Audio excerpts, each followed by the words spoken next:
Сәлем дуслар. Шәһәребез буенча сәяхәтебезне дәвам итәбез. Бүген без Габдулла Тукай урамында.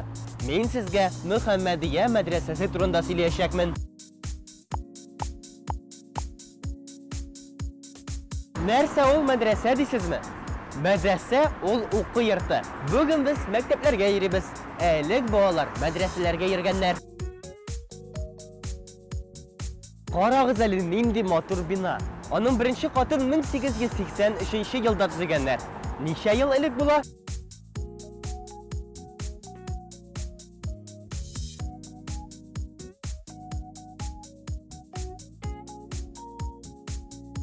Йөз 40 ел элек.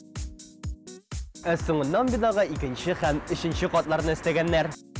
Мәдрәсә Россиядә иң алдынгылардан була. Биредә дини фәннәр генә укытылмый. Математика, рус теле, татар теле, география кебек гомуми фәннәрдә укытыла. Мәдрәсәне бик күп танылган шәхесләр тәмамлаган. Танылган драматург Галиәскәр Камал, язучылар Нәфис Сәнбәт, Фатих Әмирхан, Мәҗит Гафури. Мәдрәсәдә башлангыч белемнән башлап, югары белемгә кадәр белем алып булган. 1918 елда мәдрәсә ябыла. 1998 елда аны яңадан элеккеге бинада ачалар. Бүгенгә шулар иде. Туган як тарихын өйрәнегез, танылган шәхесләрне белегез. Сау булыгыз!